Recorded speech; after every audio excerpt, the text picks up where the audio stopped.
Detroit शहर के एक उजड़े हुए इलाके में 3 दोस्त चोरी करके अपना गुजारा करते हैं। रॉकी, एलेक्स और मनी। रॉकी का सपना है इस शहर से भागकर अपनी छोटी बहन के साथ एक बेहतर जिंदगी शुरू करना। एक दिन उन्हें खबर मिलती है कि शहर के एक सुनसान घर में एक अंधा बुजुर्ग रहता है जिसके पास लाखों रुपए कैश छुपा है। तीनों सोचते हैं अंधा आदमी है, चोरी आसान होगी। यही उनकी सबसे बड़ी गलती बन जाती है। रात के अंधेरे में वे उस घर में घुसते हैं। घर अंदर से बेहद शांत है, इतना शांत कि अपनी ही सांसों की आवाज डराने लगती है।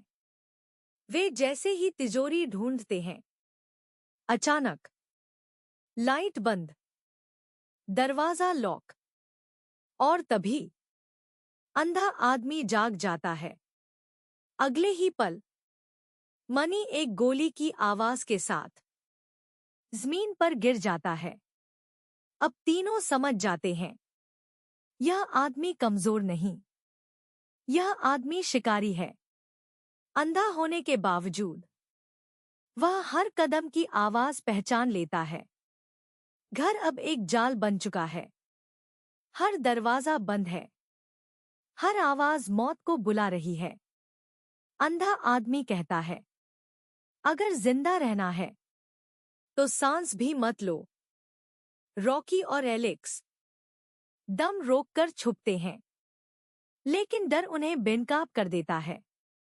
जैसे जैसे रात बढ़ती है, घर के अंदर छुपे भयानक राज सामने आने लगते हैं। तहखाने में एक लड़की बंद है जो मदद की गुहार लगा रही है। सच्चाई सामने आती है। अंधा आदमी एक हादसे का बदला लेने के लिए इंसानियत की सारी हदें पार कर चुका है। अब रॉकी समझ जाती है यह चोरी नहीं, यह जिंदा बचने की लड़ाई है। एक एक करके दोस्त गिरते जाते हैं।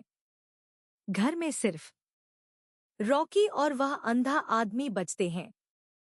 अब आता है आखिरी सस्पेंस। रॉकी किसी तरह घर से बाहर निकलने में कामयाब हो जाती है। सुबह हो चुकी है, लोगों की भीड़ है। उसे लगता है अब सब खत्म, लेकिन तभी वह अंधा आदमी भीड़ में खड़ा दिखाई देता है। शांत, जिंदा, मुस्कुराता हुआ। वह रॉकी के पास आकर धीमे स्वर में कहता है, कुछ बातें अंधेरे में ही दफन रहनी चाहिए। और फिर वह भीड़ में गुम हो जाता है। रॉकी बच जाती है, लेकिन वह जान चुकी है कुछ राक्षस अंधे नहीं होते, वे सिर्फ अंधेरे को पसंद करते हैं।